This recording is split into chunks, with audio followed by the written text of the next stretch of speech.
Hi, it's Kassy, artist in residence with Imagine. I'm going to show you how to use a stencil to make two totally different backgrounds.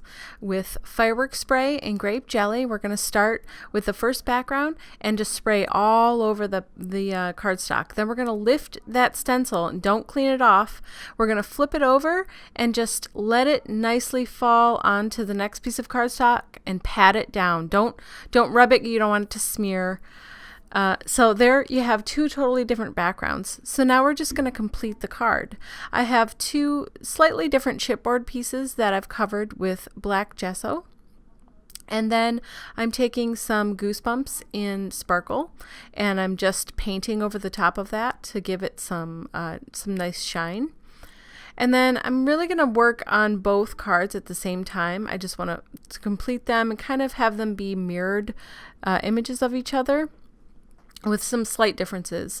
So here I'm taking the Pico embellisher in black and just splattering all over the background of those two pieces. And then I'm going to take those two beautiful, look at that shimmer on those chipboard pieces, so gorgeous. And I'm just going to wrap, for the first one here, I'm wrapping some purple. It's kind of like a natural jute kind of string, but it's thinner than normal jute. So I'm wrapping that around a few times.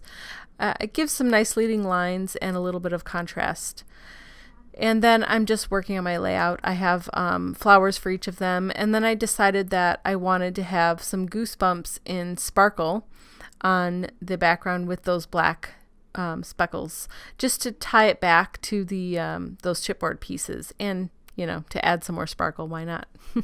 So then I'm using creative medium here on this chipboard piece as I'm starting to stick everything down. I'm using creative medium as an adhesive here.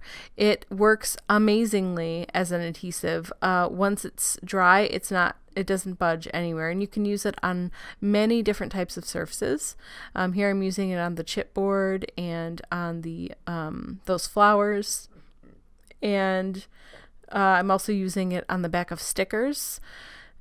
When I'm making something that's in the mixed media world there, I really like to use a strong adhesive because I don't want anything going anywhere. Even if it's a sticker, I'm going to use that that creative medium to stick it down because I want it to stay put forever. These are cards that I'm probably going to send to a loved one. We work really hard on our projects and we don't want pieces falling off, right? Especially in the mail system. You never know. So using creative medium will help it to stay on forever. And once it's dry, it's really not going to go anywhere.